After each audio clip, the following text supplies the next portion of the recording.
Today on Core Conversations, we have Jon Owen Scott. Jon is a Pilates coach and the co-owner of Contrology Cohort in New York. He is a talented musician as well, and that attention to detail flows into the way that he talks and coaches bodies in front of him. Our conversation was full of life lessons from his mentors and key teachers over the years. We dove deep on the concept of sharing space and what that means on the backdrop of an anti-racism climate in our fitness areas. Fitness for men, Pilates for men is an area we're both passionate about, and we celebrate the value of making Pilates relevant for them. Enjoy the conversation. There he is. Hi, Martin. How's it going, my friend? Oh, I'm doing well. Thank you for having me on here today. It's a joy. Oh, man, it's so good. Another dude in Pilates, man. Like, it's so good to just have you. Just if for no other reason, that alone. I mean, it's just been so awesome seeing you and so many other folks here just really, I think, embracing this moment while we're all stuck inside to just build this sense of community here online. And Yes. I mean, talk about silver linings. It's totally awesome. Totally awesome. So I'm just thrilled to be here to talk shop and hang out and the weekend on a Friday before the boys come in tomorrow and you have a true party. Yes, exactly. Can you talk about those guitars on the wall behind you? Oh, I got all sorts of treats here. This has been kind of like a little respite over here behind me. Okay. Before I had the pleasure of really kind of falling in love with Pilates as a younger guy in Buffalo, New York. I was close to my own, too. Involved in the music world, singing in the choirs in high school and grade school, and taking guitar lessons with a local guy, John Brady, who actually, if anybody's into like the folk world, a woman named Ani DeFranco, Buffalo hometown pride, little folk girl. Been doing it for decades now. She worked with him, so that was cute. And then, I mean, I play piano. I've got a clarinet here, sorts of other random things. But yeah, before Pilates, I actually went to school for music. There you go. Did my Bachelor of Music at Baldwin Wallace College, right outside of Ohio. Okay. And started off as a voice major. Singing, classical, art song, and such, and then flipped, still a Bachelor of Music and Voice, but more to a concentration in music theater, and then started running around being a crazy music theater actor here for the time in the city, loving that. But actually, I came into Pilates through that. A long story short, my friend Tucker, that I had met in 2004 while I was dancing in Cats, busted his knee up pretty hardcore. Dislocated it, was just down and out for months. And he started doing physical therapy with Marika and the rest of the staff at New York City Ballet. And then when his insurance claim ran out, he was left with, nothing else that he could really afford but the Pilates mat classes at the studio. So this woman, Jeanette Palmer, who's this awesome old school Broadway diva, got him going, and he dragged me into the class kicking and screaming. And I was really hesitant. I didn't want to do Pilates. It just seemed boring. It was people moving in slow motion and stretching, and I had, wanted to move. So I didn't know what I was in for, Martin. I mean, like so many of us, man, come into the work without really, any exposure truly and knowing what the F Pilates is. I think like most of the world has no clue what the F Pilates is, right? But I remember coming home from that class that Tucker dragged me into and sat down on the couch at my friend Ryan's place on the Upper West Side here in the city. And I just started like quivering. And what Carrie Regan and Kathy, my old teacher, have coined really as the tremors of truth. I think Brooke Seiler calls it that as well. Man, that was a telling moment. That reminds me of a funny story. If you go like way down in my feed, there's a picture of me lying on my bed in the fetal position in my workout gear. And I've been doing Pilates for a long time in different formats. And Lily Viola invited me up to her studio, and we went through like an advanced. It may have been intermediate at that time. I really didn't even know what it was, but all I knew is that I didn't have range of motion for my shoulder for any rowing series. My tree looked like it was falling over in a windstorm. You know what I'm saying? Like the whole nine. So, and I had planned, I'm going to be in the city. I'm going to meet up with one of my boys. We're going to hang out after Pilates. I did my session with her. I went in the coffee shop right next door. I texted him and said, I'm not going to make it. I'm sitting here just resting before I muster enough energy to drive home. Got home, and then my wife was sitting on the bed doing something. I just kind of crumpled over and just like laid there, and she's like, Yeah, yeah, yeah, yeah. The and that was struggle's it, right? real. The Yeah, the struggle's real. struggle's real. Yeah. And the funny thing is, even within that, that was with me doing Pilates before and being introduced to a classical method with some intentionality to the movement. Next level. Absolutely next level. Next level, power up. Absolutely. I mean, it really it takes it to a whole different place. Yes. And I mean, when I had been doing Pilates, I had been dancing, so I was fairly flexible for a guy, but like still, like just gripping in my hips, just like struggling through the work, you know, doing just typically like that dude shit where you're working from your shoulders and your hips, and you're just, I'm gonna make this happen. Muscle through So, everything. Yeah. but yeah, finding teachers that I've been blessed to work with that have really, I think, gifted me with the true intent of Pilates, that like Yes. X factor, that Yes. magic. Yes. And wow, it's really been, I mean, just a joy learning how to level up and Yes. consistently approach so many of those old hits, the favorites, you know, the 100, the Right. roll up, the leg circle, whatever it is, that, Right. you know, no matter what, you can still be like kind of killing yourself and just Yes. torturing yourself through the work, man. So, Absolutely. yeah, it's great. It's really great. So, I mean, I'm Amazing. so happy in a way that Tucker got hurt, so that it Yeah. brought me to the Yeah, work for too. real. Yeah. Because Yeah. I mean, I had studied briefly then before that in college in 2000. Was really kind of the first time that I was introduced to the work with one of the local Cleveland area actresses who was just given, you know, the students at the conservatory a 1-2. I paid for 10. I went to 2, and I never went back. I was like, yeah, forget this. So Yeah, I mean, it wasn't until I met these, like you said, these teachers that really kind of hit it with the Yes. intent. And I mean, New York, I'm lucky as hell here because it's the epicenter of Pilates. You know, Yeah, for sure. you Absolutely. can't turn a corner without seeing a studio, it seems like these days. Someone Yeah. told me, and I have no clue where this is from or if it's just an urban legend, but that there's, well, there was, it's 600 Pilates studios just in Manhattan alone in the islands. So, Wow. blink, Well, blink, crazy. yeah. Well, I see Sonia there, right? Commando Oh, Fitness Club. Sonia. I had Yeah. Sonia over for a sidewalk barbecue Okay. last week Oh, yeah? here in Nice. front of my apartment. With coronavirus, of course, in New York, we got hit pretty bad, right? Yeah, Because yeah, pretty much yeah. now everybody is kind of rolling through and just really terrifying folks. But so I've been doing, in a sense, kind of like, you know, in the same vein of community and what you've been doing here online, trying to keep it like going a little with these socially distant sidewalk barbecues in Oh, front fun. of my apartment. Yeah. I've got a little hibachi from like the 1950s, 1960s that was my Solid. grandparents that I inherited. Okay. Yeah. And I just shamelessly drag out a cooler and the grill and invite a couple friends, and we wear a mask and just settle in. So I had Nice. Sonia over like last week, maybe the week before. I don't know, time is so damn relative these days, right? But yeah, it was Yes. great to see her. I met her, God, over 10 years ago. We taught at a couple Really? different studios together. Okay. Yeah. Oh, she's a dear, man. I really enjoy sharing space with her and Yes. teaching alongside her. And yeah, just hanging with her as a friend What a and beautiful watching what she's been phrase. doing here online Yeah. since, you know, just the Yeah. unfortunate events with George Floyd and of course countless others before and after that. Yes. It's been inspiring. Yes. And I've certainly signed up and supported her and taken, you know, her classes and all of that, because I think that's what we need to do right now is support our friends, right? Yes. I think Yeah. the world just needs this, man. Community's our buzzword right now. It is. It really is. But you know what? I want to write down that buzzword you just kind of flew over a second ago, like sharing space with her. I love that's such a rich term for me. I love sharing space with her, whether it's physically or emotionally or whatever. Like it has multiple levels to that phrase. Yeah, I love that. Absolutely. Yeah. Absolutely. Well, I think that's it's really important in life in general, right? If we start from kind of the macro scale, if you're going to settle in a room with people, you don't want to bulldoze folks over.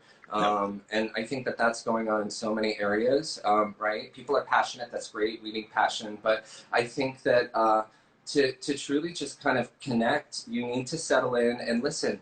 And I mean, Yes. I've got the gift of gab. I can talk a mile a minute, but I love to shut up.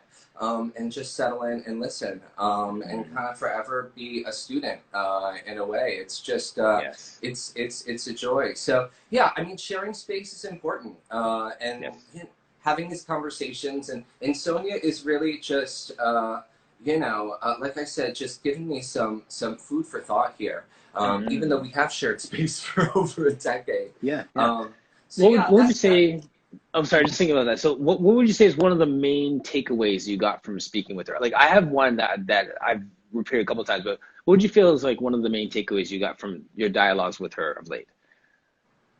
Well, specifically dealing with just kind of like the work that she's doing right Yes. now with Black Girl Yes. Pilates. Yes. I think it's really important for, especially those of us that aren't Black, even if we've known our friends for years now and think we know them, etc. I think it's important for us to shut up and just bear witness and truly kind of Mm. share space, and listen, and kind of hear things from that perspective. Because, of course, I mean, I've gone through my certain struggles in life, whether it's just here as a gay man in New York and in the States fighting for kind of rights for equal marriage and all that, but it's totally a Yes. different damn thing. And so even though I can kind of empathize with the situation and kind of connect, I think it's very important to just listen right now, Yes. and just truly kind of shut up and just, I mean, I've done some things to try and, be kind of a good friend here, and just kind of pushing to get the word out and the exposure of Yes. just kind of the struggle and the inequality. But I Mhm. mean, you best believe, even though Sonia and I have known each other for over 10 years now, we're friends. We just had a kiki on the damn sidewalk, last week. But she's the first one to text me or call me and check me and be like, no, that was wrong. And I think it's Yes. my job to just shut up as opposed to Yes. getting defensive or Yes. trying to, explain away Mhm. whatever it is because of my feelings of guilt or whatever. Maybe, Yes. pings are coming up from whatever BS and my backstory from 20, 30, whatever years ago and stuff. Right. So it's tough because, I talked about passion earlier, right? And I Yes. think everybody's really feeling a lot of feels right now, but I think it's important to try and stay grounded. I settled in with my good friend Jordan Beinhorn, who, if you haven't followed here on Instagram, she's great. She's got a lot of Okay. wonderful stuff. And we were just talking about how grateful we are right now to have kind of gone through the strife in life that we've had, to be able to settle in and Yes. ground right now while kind of it seems like so many things are just kind of spinning out of control, right? Yes. Yes. Yes. So going back to it, I think sharing space and just settling in, and shutting up and listening, Mhm. so that I can be illuminated with maybe a little bit of a different perspective on Yes. things than kind of what I have. Because I mean, I know what the hell I have to say. So why do I need to say it out What loud do you say? Yeah. necessarily? I mean, Right. that's great. Right. Especially these days, I spend enough time alone, so I have plenty of room to sit with my thoughts. Yes. Um, Exactly. so I said to her, I'm inspired, by how much moxie she has right now to Yes. be able to kind of go out there, Mhm. and really just push it and get herself out there, because it's Yes. risky, It's so risky. Yeah. and you're, I like, totally what you've done here is totally inspiring, and so many other folks that are just really now stepping up into the plate. Yeah. When I had the pleasure of going through the work that the boys that you're having on tomorrow with Jay Grimes, Yes. and then teaching the work with Gloria Gasperi and a Yes. few of the others that you've talked to as well. We of course really, I think, utilize this virtual reality kind of platform. But I'm a stubborn a stubborn son of a bee. And at the time, I was studying so much with Kathy, who's just freaking amazing. I Yeah. mean, Yeah. She's I on think here we've too. had Eh? her on Yeah. here. Well, Yeah, I and think she's on she's the program now. just, Yeah. dude, her wealth of knowledge is absolutely out of control. It's funny. Sorry, on the wealth of knowledge thing too. It's interesting how with her, just like seeing some of her posts and stuff, it's like she just freely gives all of this wisdom out too, right? Like it's different than being like, I am the holder of all things. Like it's out there, and I love that too, right? There's a Absolutely, great absolutely. sharing of that knowledge. Absolutely. I think that she's made it kind of her mission in life here, right? To share the work and the stuff that she's throwing out there, not only online, but Yes. then really taking the time to not only just write up a quick manual of the exercises that we're all familiar with, but Yes. truly kind of dissect them and then take it apart and then put it back Yes. together, Yes. from 50 million angles. I mean, what a tool, right? And just how important for the work and for sharing the work and just for throwing it out there to have resources like this that Kathy's thrown together. What the people are with, like Jack and Elisa are doing at Pilatesology, and now everyone else like you and whatnot that are really putting down these interviews to get just the spoken word out there. So there's really a tangible resource. I mean, it's important because Pilates needs it, man. I think we're also stuck in the world that it's so easy to forget how kind of small of a sliver of the huge globe this Pilates world is, even though it seems so kind of like banging and the party's going and we're all kind of moving and shaking and doing our things. So outside of this space, it's still very little known about what we do and the value it has.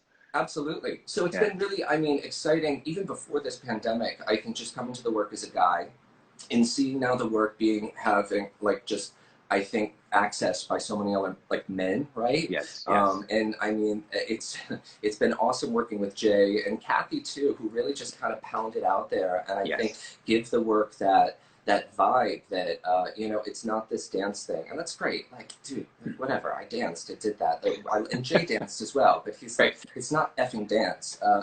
People wear those bracelets, right? And great, like God bless and all the WWJD. But I always think about Jay because he's like, what would Joe do? So those bracelets, WWJD, take a whole different thing. It's like, truly, what would Joe do here, right? He wouldn't be necessarily doing this like grand port de bras through space. Maybe he taught the dancers that, right? Because that's what they needed. But he's not going to teach the dudes that, right? And I think having permission to kind of really just be a guy and work through the work and actually kind of feel a little bit stronger. It's liberating, man. So I mean, like, kudos to you and the other guys that are really, I think, talking about sharing space or just kind of making it a little bit more hospitable for us men. Because no, I appreciate that. I feel that, like, just the way you said that, just mentioning like Pilatesology or what I'm doing, like I feel that. I really appreciate acknowledging that because it's so organic that what we're doing, but I'm so grateful for the same time that like you and I having this conversation right now. Like, I can't express to you like how much gratitude I have for that, because it's just like, do you want to come on? Sure. Like you didn't have to say yes, and you're here. It's like that's special for me, man, because like people.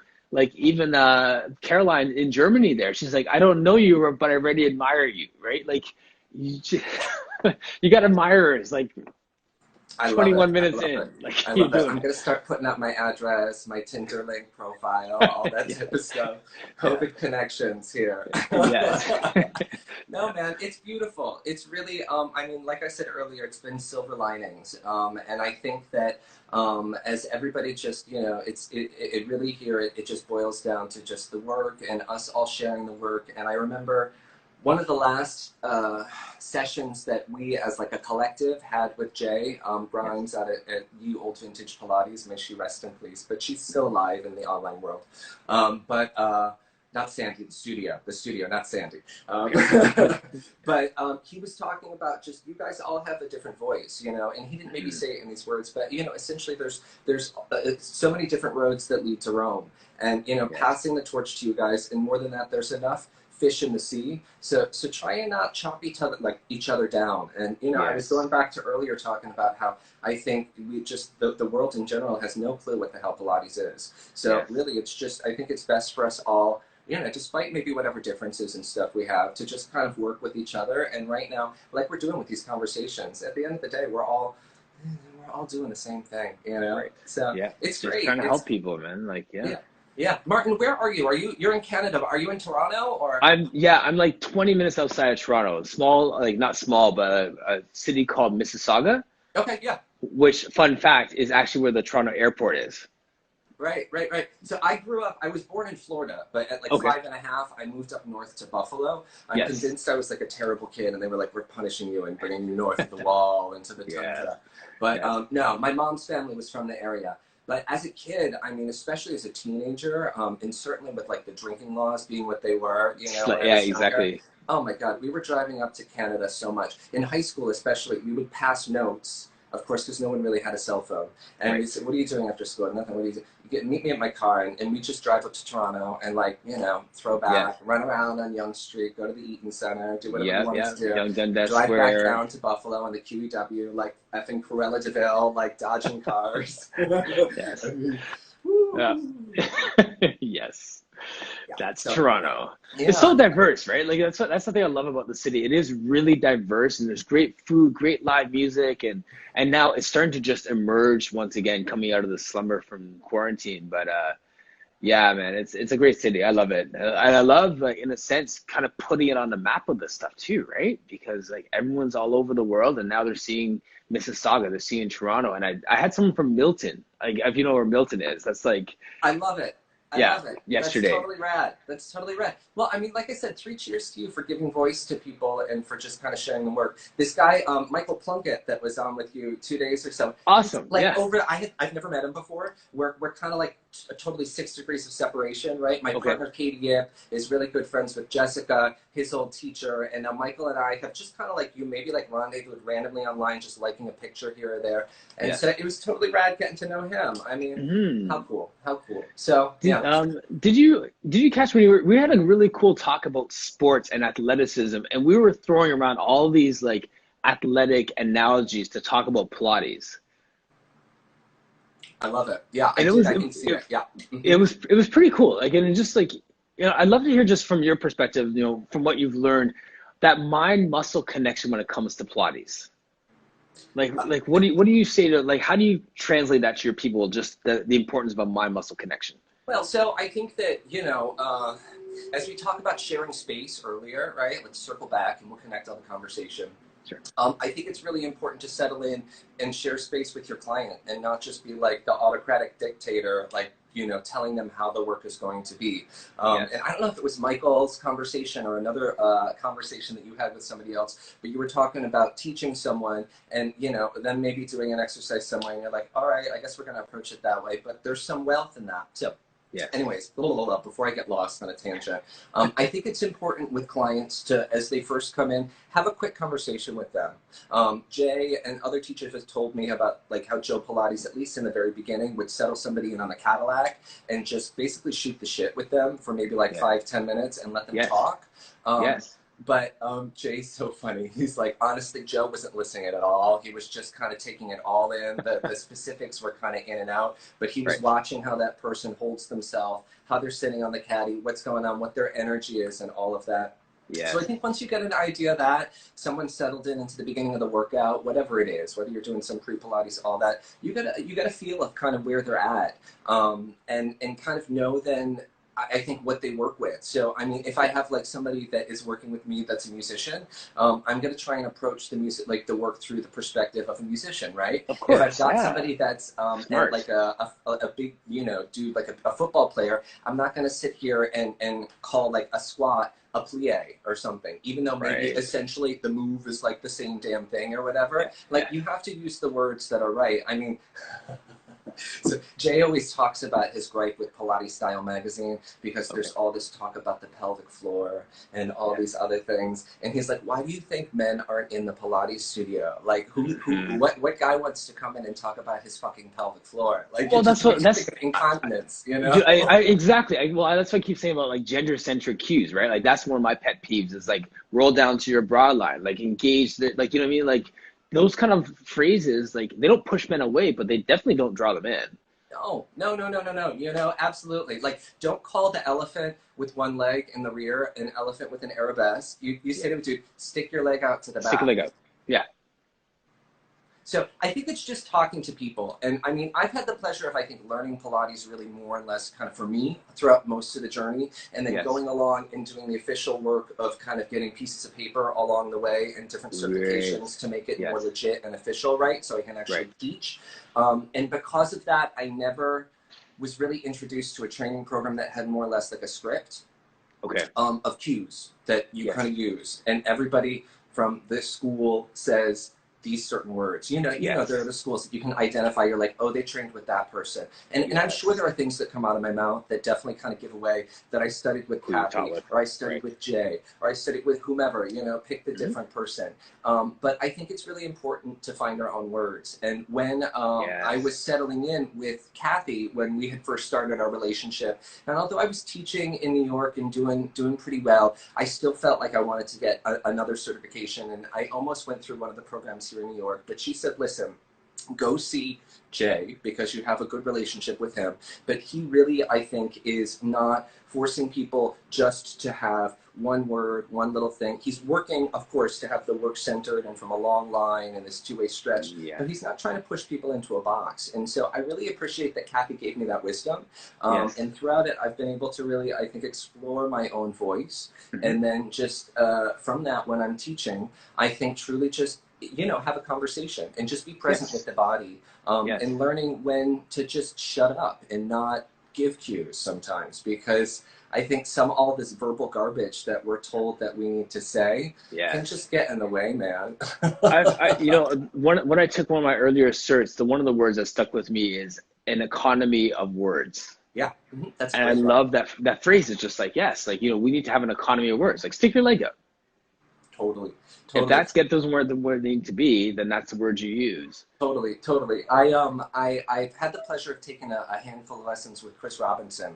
Yes. And certainly got to observe his lessons with Jay Grimes when I was studying for the years out there in LA. I always make it a point to get to the studio early to watch him and Jay work.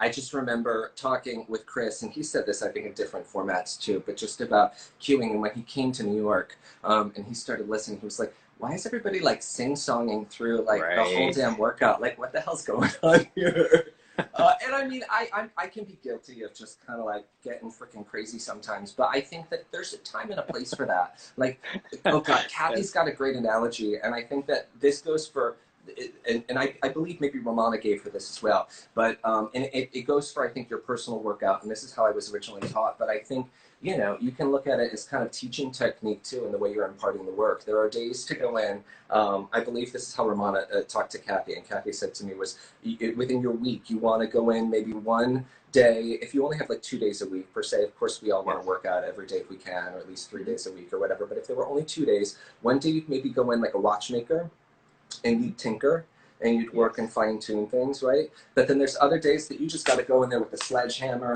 and just kind of pound it out and just get your flow on and get your stamina and build that strength. Because if you don't do either or, you know, you need both ends of that, right, in your practice. Kathy.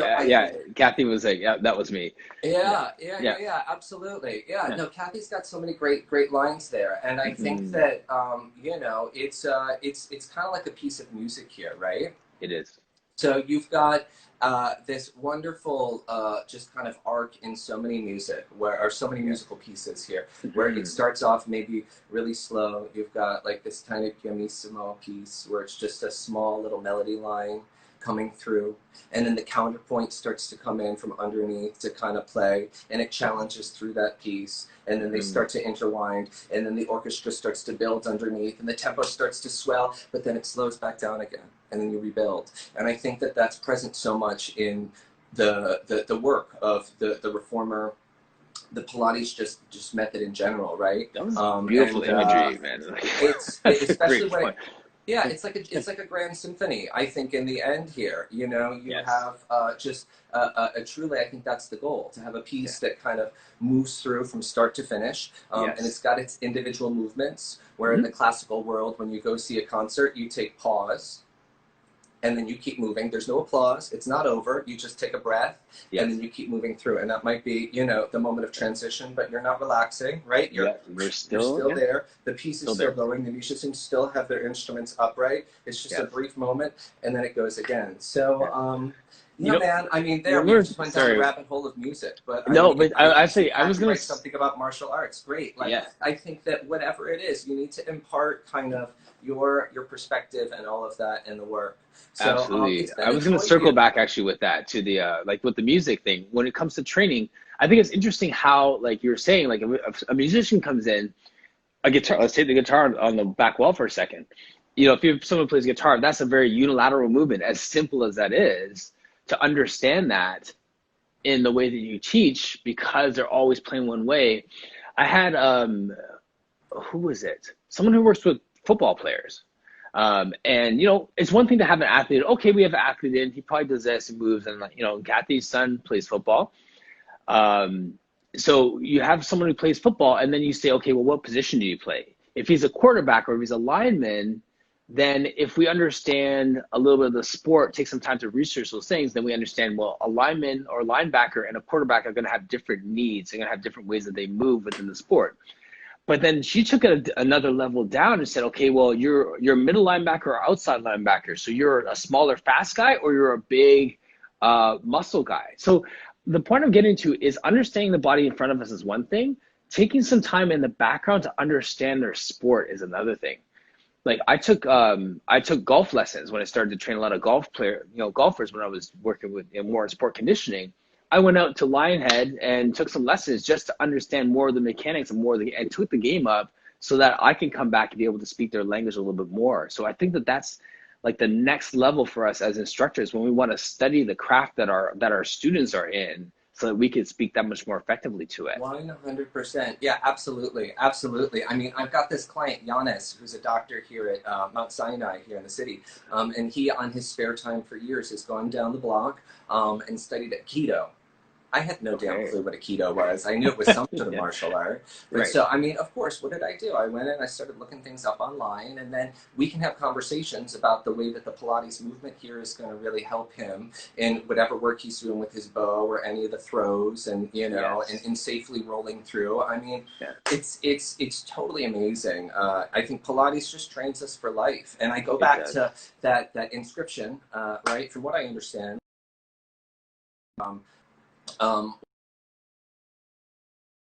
where his inscription, from what I was saying, was everlasting youth to you and yours through Contrology. So I think that Pilates is like it's the fountain of youth. And I mean, it's tough when you go through and someone asks you, what is Pilates? And I think that's kind of like the easiest way to just start off. It's the fountain of youth, man. And then just pause, nice. What? And then you can start to talk. I mean, it's just this full body system. It's kind of like taking a car into the garage and getting it tuned up here regularly so that you can go through it. And whether you're playing football, whether you got to sit on that stage and play that violin for like 2 hours straight and keep that posture and not come out of it like the Hunchback of Lincoln Center, you know? I mean, there's it is in life, man. It's been a joy giving my parents some Pilates online here finally. Same here. Like my dad and my mom are like part of my Friday virtual class. 1:30, sign up to. You know, that's it's super fun. And those guys would come in before too, right? Like they were my 5 o'clock every Wednesday. Sorry, Wednesday morning, 5 o'clock for like 3 years. The 3 West Indian guys in their 60s and 70s coming in, just trash talking and moving and just having a good time, right? So, oh my God, it's so funny. Those are some of my favorite classes. Right? Those are some of my favorite classes. I mean, Giannis, who I was talking about earlier, when he comes in, it's like Katie and I will look at each other, and it'll be, you know, maybe like 6-ish or so. The sun will be setting in New York, and the studio just it turns into, part of my language, a shit show. I mean, just the conversation we have, and it's fun, but it's an effing gym, right? Yeah. Pilates, it's a gym. It's not a church. You know, sometimes maybe the work can approach cult status in certain areas, but it's a gym. We're in there grunting, we're sweating, we're moving, we're doing our thing. So. So John, actually, I have a question for you just around inspiration. Kind of ties into this a little bit. It's one thing to like go with your buddy to a Pilates class, right? As you kind of found it. It's another thing to take a cert. What inspired you to keep chasing after like more and more and more and more within this craft? Well, I think, like I said, I'm a person that likes to study, right? I like to learn. And I think with Pilates, it's kind of like a never-ending rabbit hole that you can go down. So when I really actually took the time, like when I was a freshman in college, please, like Saturday morning on a concrete floor with a towel, that does not count. But when I started actually doing it here in New York with Tucker, I felt different. You know, not only did I go home shake, but I remember I went in the next day to a class that I typically had been taking with my friend Nick Thompson. And he's one of those dudes that like in the dance world can just spin like an effing top and just turn. And I've got some mild scoliosis, right? Some imbalances here that plague me and have since I was a kid. And so turning has never been my strong suit, right? You got to have a strong center like any top. You got to be blah, blah, blah. Otherwise things fall apart. Yes. A day after taking Pilates that night and going back the next morning because I had felt something before I went in and trained and took the typical classes at the dance studio that I took that afternoon. I went into that dance class with Nick and he was like, come on, turn with me. And I was like, dude, no, I don't turn. But I jumped in because whatever, I don't freaking care, it's fine. And I was on it and I was centered after 2 classes. So I was like, all right, I'll keep going back. And then, you know, chronic pains started to kind of disappear. And then just, you know, you start to look a little bit, it's like that old Pilates ad, like, in 10 sessions, you'll feel different. And 20 sessions, 30 sessions. So I think that just really, you know, like I said, I'm so glad that I had the opportunity to work with Pilates as kind of a student and really find it in my own body. Because I think then when I finally got to the level of studying with these luminaries in the work and going on and doing these other certifications, there was a real kind of digestible feel in my body. And going back to sharing space, I think it's really important to have that kind of internal gut, that empathy, right? Because that's when teaching can really become fun. I remember sitting down with Jay at one of our final assessments at the end of the work before that second part that I did with him, the teaching the work. And we were talking about just kind of where we're at with Pilates and all of it. And I just said to him, it's really fun at this point because now having studied with all the people that I have and really grateful for Kathy for helping me, you know, knit together, I think, so many pieces of the work and how to understand how the method really you know, works together. And Jay for really just helping me juice it out. I was starting to then be able to teach from just kind of this kind of gut instinctual place. I think I heard as I was driving back from the Catskills the other weekend, I'm heading back up actually later tonight to go to the woods and go camping a little bit more. But I on my car ride back, I was listening to the interview you did with Dana Santee, and she was talking about that book Blink that Jay talks about. And I think that kind of like blink, that instinctual, that moment, because you've done the work, because you've gotten in your body, because you've studied, you know, hardcore with amazing teachers, whatever it is, and had the life experience, more than that with the people, right, in different areas of life, you can then just kind of make these decisions. And it brings me back to this space of also a conversation we had with Jay, and I think this was towards the end of teaching the work, at the end of that kind of full tenure I did at Vintage Pilates. And he said, listen, you guys are all doing great with Pilates. You got to keep studying, of course, like continue your education, learn your variations, do whatever you got to do. But know that this was what he, you know, perceived. Joe Pilates' walls seemed to be lined more so with books on history, philosophy, biographies, people. Rather than just anatomy books galore, right? Because I think it's important to understand all that physical stuff in the anatomy, but going back to what we were saying at the beginning, sharing space with someone, and that's what we're doing as Pilates teachers, is kind of being their guide. That's another thing I love Jay talks about, is you can't teach Pilates, you can only be their guide to help them find it in their own body. And so you have to figure out how they tick and what makes them resonate there. And that then reminds kind me of go from there. So when I had Brett Howard on, he said something very similar, which I loved. And you know, we talk about these things, just understanding the person in front of us. And he said it this way. He goes, I look at somebody, and the first question I ask is, what is their teaching style? And so it's not even like, what do I know? What do they need? It's like, what's the best way for me to convey it in a way that they will receive it? Absolutely. Do I need to be more hands-on? Do I need to be more auditory? Do I need to do more demonstrations? Can I get with verbal cues? You know, like, what's their primary learning style? And that's what he assesses first. and then you instinctively go to what you think they need. So I thought that was that was one of my huge takeaways from talking with him about that.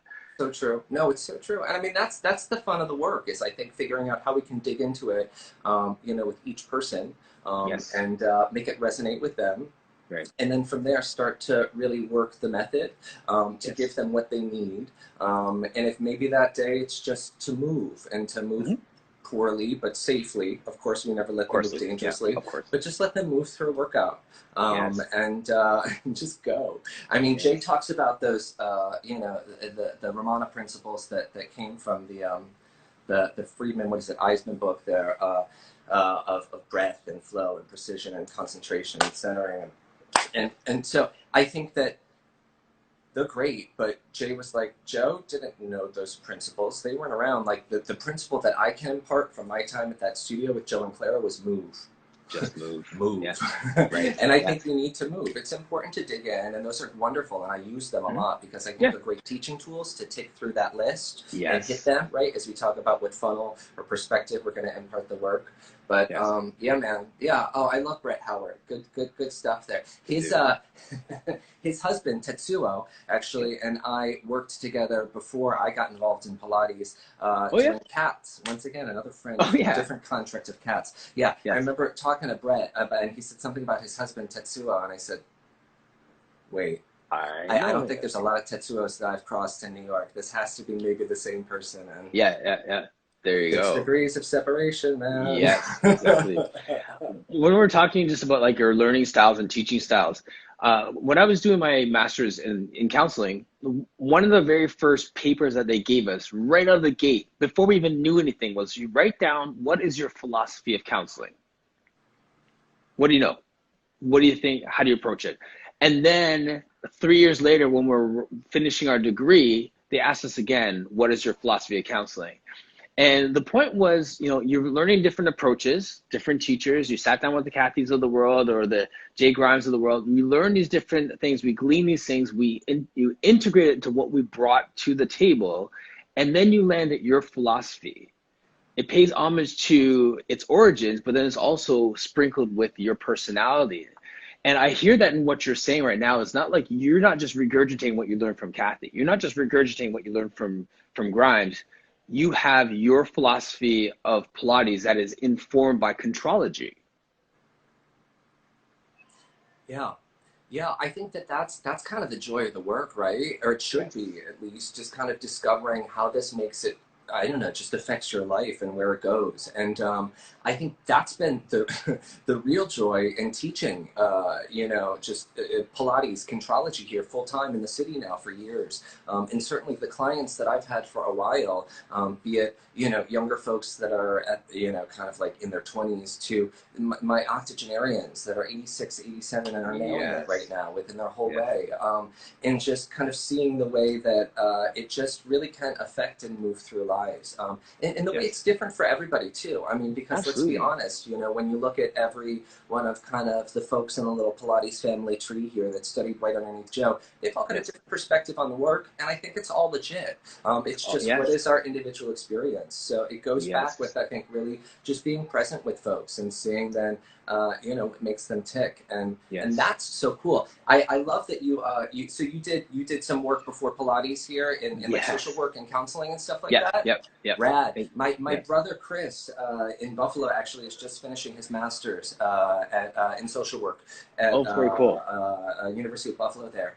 Nice. And he was an elementary school teacher, and he went on like the Dharma path to Southeast Asia, and he came back and he was like, I don't know if I can groove in like the hardcore, like stringent New York State regulations of teaching. So yeah, he decided to go through social work. He's like I said, right now he's doing his rounds at a cancer hospital, but he's thinking about going into the Buffalo School District if that reopens. Anyway, I love it. It's so broad. That's such valuable training here, Martin. And I know Sonia actually did a lot of that before. She did as well. We've talked about that. And it's much like your music or your vocal, or Michael Plunkett with his master's in communications. Like, we bring a technical knowledge of the work, and we overlay our communications, our visual arts, our music. Like, I just hear the way you talk. I'm sure a class with you would just be awesome because the way that you're so eloquent. Like, You know, or myself, even with this counseling, I love just listening. I think this is why this works, is because you're talking, I'm listening, and I can just throw something in there and we just flow with the conversation.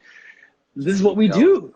Just keep Yeah. flying. It's fun. It's fun to Yeah. ping back and forth. No, dude, you sent me your link for your class, and I can't wait to get in there. My Nice. birthday was actually Wednesday, Oh, was it? so yeah, Happy belated.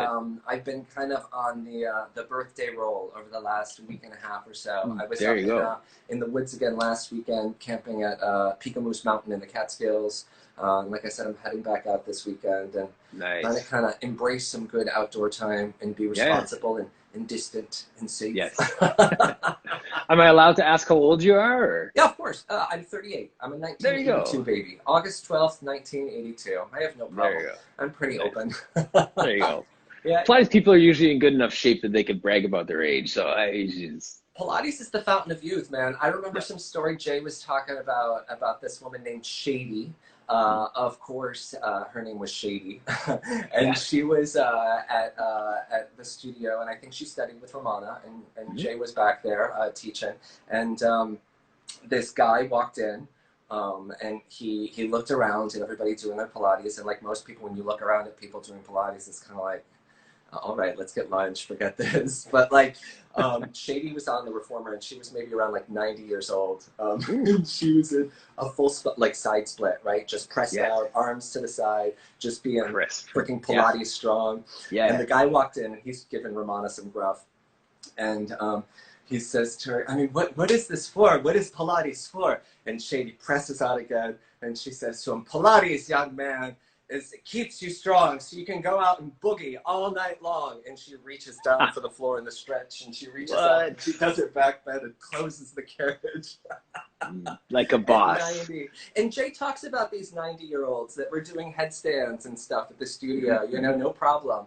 I have the pleasure of working still with a woman here of age, we'll just say, being, you know, polite, who had studied with Carrie Regan in the city. Her daughter is really good friends with Brooke Seiler. She was down at Brooke's studio a lot.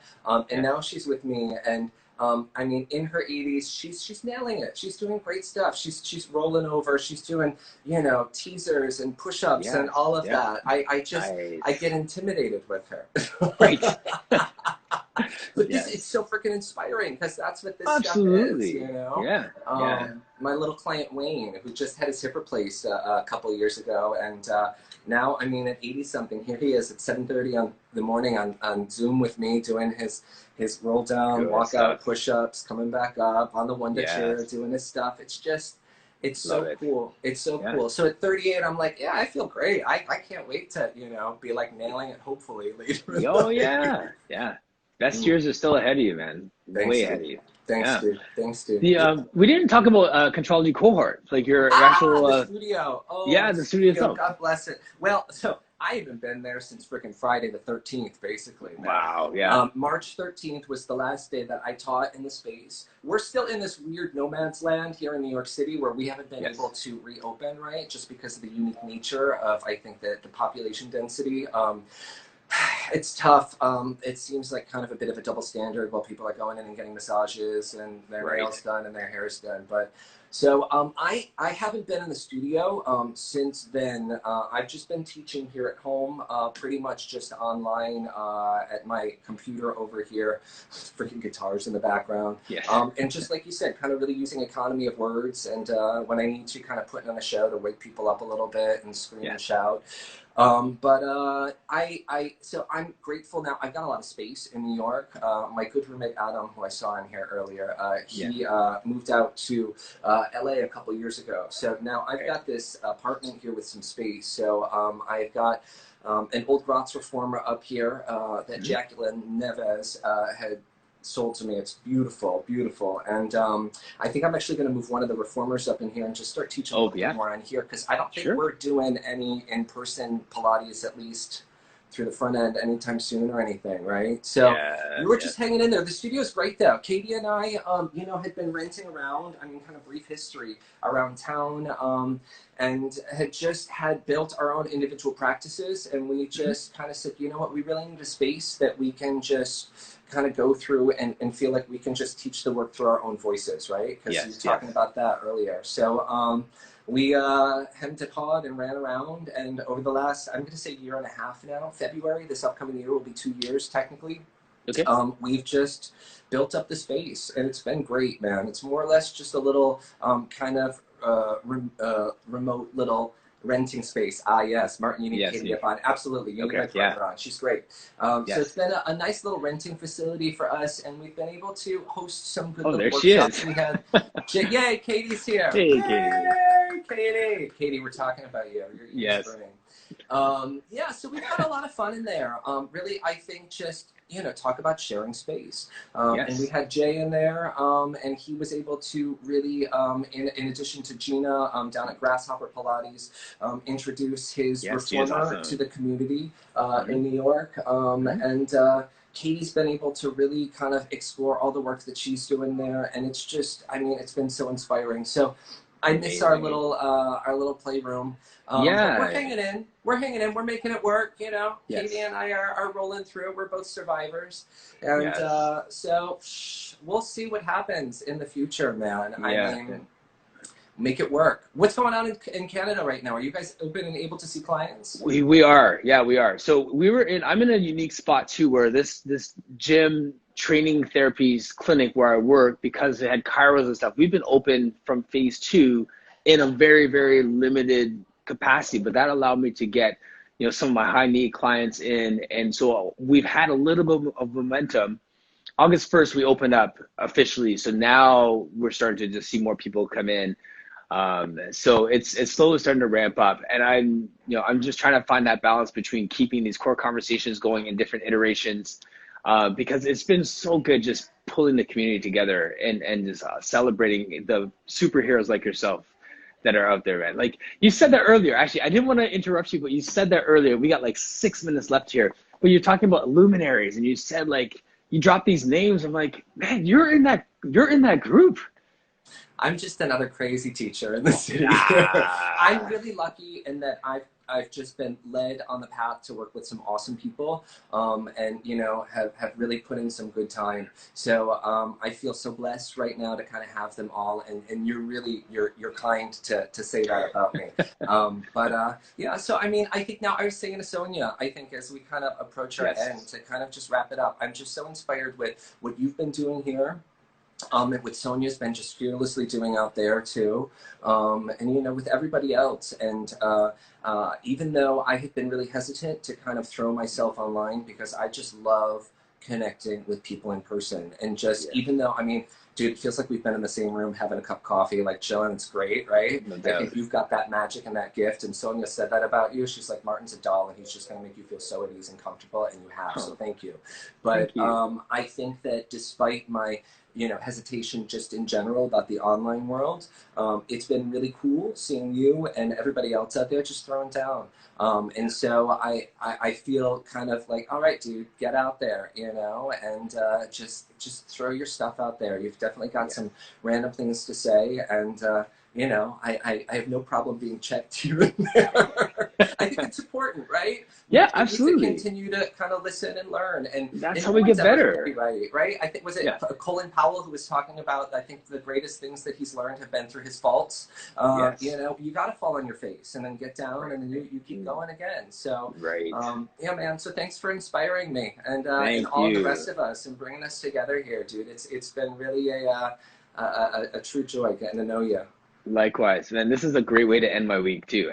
Like Fridays, sometimes I like to just do like a freestyle Friday and just recap the week. And I was like, let's get Jon on, man. Let's do this. This is awesome, man. So weekend party, man. Yes, totally. no I love doubt. it. I love it. Well, whenever this stuff clears up, I mean, I'm up in Buffalo a good amount, so I would love to drive up to, you know, see you guys up in Canada.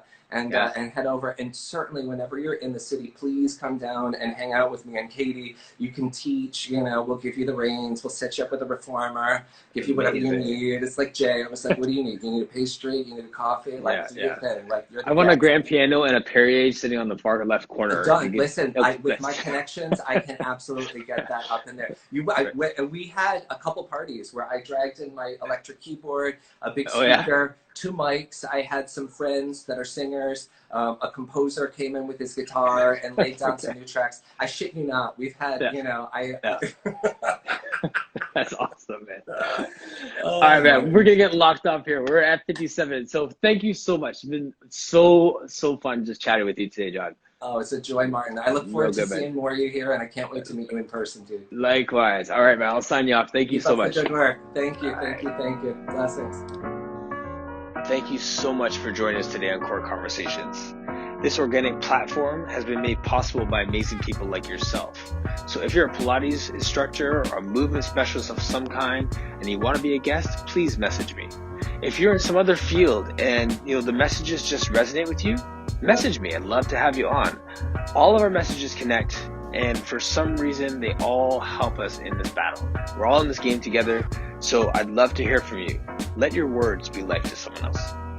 Check out our website, personalvictory.ca. Click the Core Conversations page to see who our upcoming guests are, and I will see you next time on Core Conversations.